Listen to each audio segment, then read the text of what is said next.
In Israel, the tourism industry has never been a real consideration in state revenues, even though the industry brought into the country in 2019 about $12 billion. To explain the effects of coronavirus on Israel, I want to bring in David Sprecher, who is a senior international expert lawyer in civil aviation and is here to talk to us about the Sky Plan put forward by the Israeli government. David, thank you so much for joining us. Now, break down the points of the plan that has been set out by the government. What are they proposing? Well, our plan has been designed on a couple of principles. The first one is that the plan does not make any distinction between the countries. We do not have green countries, orange countries, red countries. The basic is that every country is treated exactly the same way. This is the first major basic principle. The second principle is that before flying, before taking the flight, we are requesting passengers to undergo an RT-PCR testing within 72 hours before flight departure. This has to be done for every flight from Israel to overseas and for every tourist coming from overseas to Israel. Regarding returning Israelis to Israel, well, they have the choice to either perform an advanced RT-PCR test within the 72 hours before the flight, for instance, if they are staying for an extended period of time overseas, or if they don't have time, then they will undergo the test in Tel Aviv at Ben Gurion Airport in a dedicated facility at Ben Gurion Airport. And when they have done the test at the airport in Tel Aviv, they are being sent to confinement for about 24 hours until they receive the result. And David, just on that point, why isn't Israel color-coding countries? First of all, Israel wants, what has been made as a declaration by the Ministry of Health is that they would like to make a kind of a test with 10 so-called green countries starting the 16th of August. And we say that this is a very, very bad idea. For at least two reasons. One, a country which today is declared green can, in a couple of minutes, a couple of hours, change into a red country. And this has been the case within the European Union for the past 2 weeks.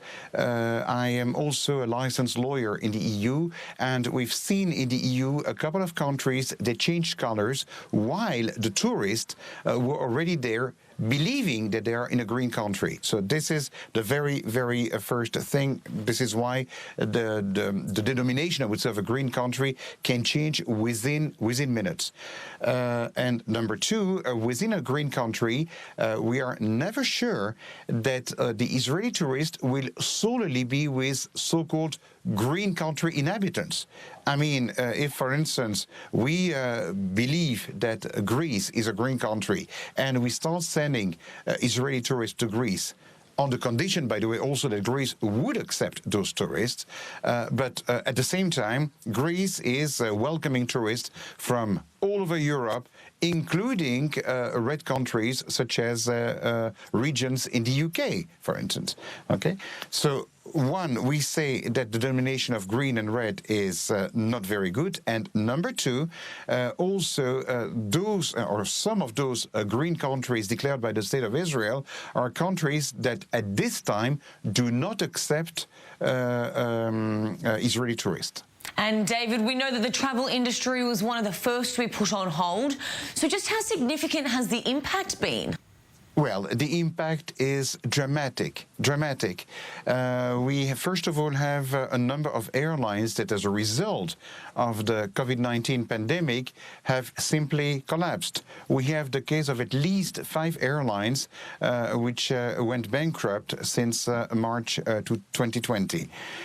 We have other airlines which are doing very, very bad. We have also state-owned airlines or national airlines. Well, they are a little more fortunate because most of them receive subsidies from their national states. But basically, I would say the aviation industry is doing extremely, extremely bad.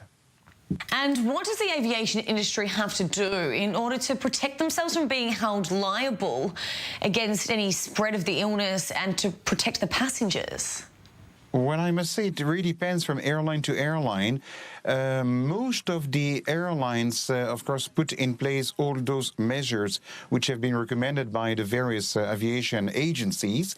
But we also have some private airlines that have come up with some kinds of solutions, some of them providing passengers with free insurance policies during their air travel, and others which are simply promising to compensate a passenger if he becomes ill or infected during a flight.